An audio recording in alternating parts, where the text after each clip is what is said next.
ఓం శ్రీ సీతారామాభ్యాం నమః. శ్రీమద్ వాల్మీకి రామాయణ అంతర్గత సుందరకాండలు రెండవ సర్గ. ఎప్పుడైనా పారాయణ మనం చేస్తూ ఉన్నప్పుడు ఏ రోజునైతే మనం సర్గ ఆపుకుంటున్నామో, ఎన్నవ సర్గలో ఆపుతున్నామో ఆ సర్గ తాలూకు చిట్ట చివరి శ్లోకాన్ని తదుపరి రోజు పారాయణ మనం ప్రారంభించుకునే ముందు మొదలుపెట్టుకుని ఆ సర్గ తాలూకు పారాయణ మొదలుపెట్టడం. తిరిగి మరల ఏ సర్గలోనైతే మనం ఆపుతున్నామో ఆ తదుపరి సర్గ తాలూకు మొదటి శ్లోకాన్ని చెప్పుకుని మనం పారాయణ ఆపుకోవడం ఇది పెద్దలు చెప్పినటువంటి దారి. కాబట్టి మనం ప్రథమ సర్గలో అంటే 1వ సర్గలో చివరి శ్లోకాన్ని ఇప్పుడు చెప్పుకుని ఇవాళ 2వ సర్గ మనం ప్రారంభించుకుంటాం. ససాగరం దానవపన్నగాయుతం బలేన విక్రమ్య మహోర్మిమాలినం నిపత్య తీరే చ మహోదధేస్తదా దదర్శ లంకాం అమరావతీం ఇవ. 2వ సర్గ లంకానగర వర్ణన. అందు ప్రవేశించు విషయంలో హనుమంతుల వారి యొక్క ఆలోచన. లఘు రూపములో అంటే బాగా చిన్న రూపంలో ఆయన నగరాన్ని ప్రవేశించడం, అదే సమయంలో చంద్రోదయం కూడా అవ్వడం ఈ సర్గలో ముఖ్యాంశాలు. ససాగరమనాదృశ్యం అతిక్రమ్య మహాబలః త్రికూట శిఖరే లంకాం స్థితాం స్వస్థో దదర్శః తతః పాదపముక్తేన పుష్పవర్షేణ వీర్యవాన్ అభివృష్టః స్థితత్తత్ర బభౌ పుష్పమయో యథా యోజనానాం శతం శ్రీమాన్ తీర్త్వా అప్యుత్త విక్రమః అనిశ్వసన్ కపిస్తత్ర న గ్లానిం అధిగచ్చతి శతాన్యహం యోజనానాం క్రమేయం సుబహూన్యపి కిం పునః సాగరాస్యాంతం సంఖ్యాతం శతయోజనం.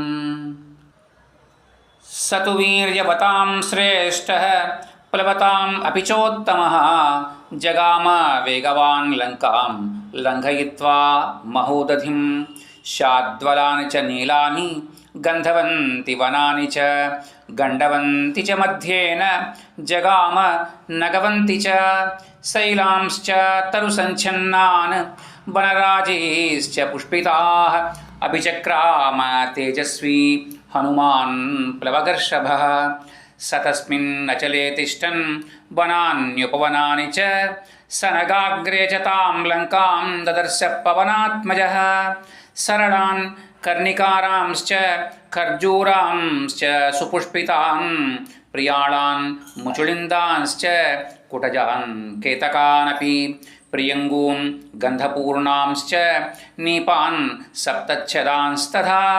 ఆసనాన్ కోవిదారాంశ్చ కరవీరాంశ్చ పుష్పితాన్ పుష్పభారనిబద్ధాంశ్చ తథా ముకుళితానపి పాదపాన్ విహగాకీర్ణాన్ పవనాధూతమస్తకాన్ హంసకారండవాకీర్ణాః వాపీః పద్మోత్పలాయుతాః అక్రీడాన్ వివిధాన్ రమ్యాన్ వివిధాంశ్చ జలాశయాన్ సంతతాన్ వివిధైర్వృక్షైః సర్వర్తు ఫలపుష్పితైః ఉద్యానాని చ రమ్యాణి దదర్శ కపికుంజరః సమాసాద్య చ లక్ష్మీవాన్ లంకాం రావణపాలితాం పరికాభిః సపద్మాభిః సోత్పలాభిరలంకృతాం సీతాపహరణార్థేన రావణేన సురక్షితాం సమంత్వాద్విజరస్భిశ్చ రాక్షసైః ఉగ్రధన్విభిః కాంచనేనావృతాం రమ్యాం ప్రాకారేణ మహాపురీం గృహైశ్చ గృహసంకాసైః శారదాం బుధసన్నిభైః పాండురాభిః ప్రతోళీభిః ఉచ్చాభిరభిసంవృతాం అట్టాలకశతాకీర్ణాం పతాకధ్వజశోభితాం తోరణైః కాంచనైర్దివ్యైః లతాపంక్తివిచిత్రితైః దదర్శ హనుమాన్ లంకాం దివి దేవపురీం యథా గిరిమూర్ధ్ని స్థితాం లంకాం पाण्डुरैर्भवनैः शुभैः ददर्श स कपिश्रेष्ठः पुनरम् आकाशगं यथा पालितां राक्षसेन्द्रेण निर्मितां विश्वकर्मणा प्लवमानविवाकाशे ददर्श हनुमान् पुरीं वप्रप्राकारजघनां विपुलां बुनवाम्बरां शतघ्नीशूलकेशान्ताम् अट्टालकवसन्तकां मनसेव कृतां लङ्कां निर्मितां विश्वकर्मणा द्वारम् उत्तरमासाद्य चिन्तयामास वानरः कैलासशिखरप्रख्याम् अखिलन्तीं इवाम्बरं दीयमानमिवाकाशम् उच्छ्रितैः भवनोत्तमैः सम्पूर्णां राक्षसैर्घोरैः नागैर्भोगवतीम् इव अचिन्त्यां सुकृतां स्पष्टां कुबेराध्युषितां पुरीं दंष्ट्रभिर्बहुभिः शूरैः शूलपट्टिसपाणिभिः रक्षितां राक्षसैर्घोरैः गुहाम् आसी विषैरिव तस्याश्च महतीं गुप्तिं सागरं च निरीक्ष्य सः रावणं च रिपुं घोरं चिन्तयामास वानरः आगत्यापीह हरयो भविष्यन्ति निरर्धकाः न हि युद्धेन वै लङ्का शक्या जेतुं सुरैरपि इमां तु विषमां दुर्गां लङ्कां रावणपालितां प्राप्यापि स महाबाहुः किं करिष्यति राघवः अवकाशो न सान्त्वस्य राक्षसेष्वभिगम्यते न दानस्य न भेदस्य नैव युद्धस्य दृश्यते चतुर्नामैव हि गतिः वानराणां महात्मनां वारिपुत्रस्य नीलस्य मम राज्ञश्च धीमतः यावज्जानामि वैदेहीं यदि जीवति वा न वा तत्रैव चिन्तयिष्यामि दृष्ट्वा तां जनकात्मजां ततः स चिन्तयामास मुहूर्तं कपिकुञ्जरः गिरिशृङ्गे स्थितस्तस्मिन् रामस्याभ्युदये रतः अनेन रूपेण मया न शक्या रक्षसां पुरी प्रवेष्टुं राक्षसैर्गुप्ता क्रूरैः बलसमन्वितैः उग्रौजसौ महावीर्या बलवन्तश्च राक्षसाः वञ्चनीया मया सर्वे जानकीं परिमार्गता लक्ष्यालक्ष्येण रूपेण रात्रौ लङ्कापुरी मया प्रवेष्टुं प्राप्तकालं मे कृत्यं साधयितुं महत् तां पुरीं तादृशीं दृष्ट्वा दुराधर्षां सुरासुरैः हनुमान् चिन्तयामास विनिश्चित्य मुहुर्मुहुः केनोपायेन पश्येयं मैथिलीं जनकात्मजाम् अदृष्टो राक्षसेन्द्रेण रावणेन दुरात्मना न विनश्येत् कथं कार्यं रामस्य विदितात्मनः एकामेकश्च पश्येयं रहिते जनकात्मजां भूताश्चार्धा विपद्यन्ते देशकालविरोधिताः विक्लवं दूतमासाद्य तमः सूर्योदये यथा अर्धानर्धान्तरे बुद्धिः निश्चितापि न शोभते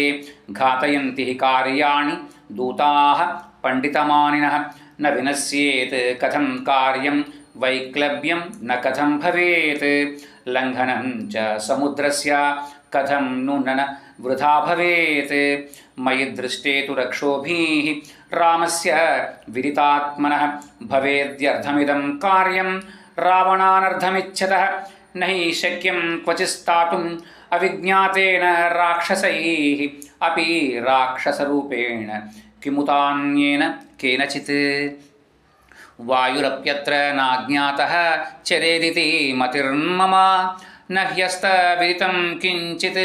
राक्षसानां बलीयसाम् इहाहं यदि तिष्ठामि स्वेन रूपेण संवृतः विनाशयम् उपयास्यामि भर्तुरर्धश्च हीयते तदहं स्वेन रूपेण रजन्यां ह्रस्वतां गतः लङ्काम् अभिपतिष्यामि राघवस्यार्धसिद्धये रावणस्य पुरीं रात्रौ प्रविश्य सुदुरासदां विचिन्वन् भवनं सर्वं द्रक्ष्यामि जनकात्मजाम् इति निश्चित्य हनुमान् सूर्यास्तमयं कपिः आचकाङ्क्षे तदा वीरुः वैदेह्या दर्शनोत्सुकः सूर्ये चास्तङ्गते रात्रौ देहं संक्षिप्य मारुतिः वृषदंशकमात्रः सन् बभूवाद्भुतदर्शनः प्रदोषकाले हनुमान् तूर्णम् उत्पुत्य वीर्यवान् प्रविवेश पुरीं रम्यां सुभक्तमहापधां प्रासादमालाविदतां स्तम्भैः काञ्चनराजतैः शातकुम्भमयैर्जालैः गन्धर्वनगरोपमां सप्तभौमाष्टभौमैश्च स ददर्श महापुरीं तलैः स्फटिकसङ्कीर्णैः कार्तस्वरविभूषितैः वैढूर्यमणिचित्रैश्च मुक्ताजालविभूषितैः तलैः सुशुभिरेतानि भवनान्यत्र रक्षसां काञ्चनानि च चित्राणि तोरणानि च रक्षसां लङ्काम् उद्योतयामासुः सर्वतः समलङ्कृताम् अचिन्त्याम् अद्भुताकारां दृष्ट्वा लङ्कां महाकपिः आसीद्विषण्णो हृष्टश्च वैदेह्या दर्शनोत्सुकः सपाण्डुरोर्विद्धविमानमालिनीं महार्हजाम्बूनदजालतोरणां यशस्विनीं रावणबाहुपालितां क्षपाचरैः भीमबलैः समावृतां चन्द्रोऽपि साचिव्यमिवास्य कुर्वन् तारागणैर्मध्यगतो विराजन् ज्योत्स्नावितानेन वितत्यलोकम् उत्तिष्ठतेनैकसहस्ररश्मिः शङ्खप्रभं क्षीरं मृणालवर्णम् उद्गच्छमानं व्यवभासमानं ददर्श चन्द्रं स हरिप्रवीरः पोप्लूयमानं सरसीवहंसम् इत्यार्षे श्रीमद् रामायणे वाल्मीकीये ఆదికావ్యే సుందరకాండే ద్వితీయ సర్గః మూడవ సర్గలో మొదటి శ్లోకం. సలంబశిఖరే లంబే లంబతో యద సన్నిభే సత్వమాస్తాయ మేధావి హనుమాన్ మారుతాత్మజః. హరి ఓం తత్సత్.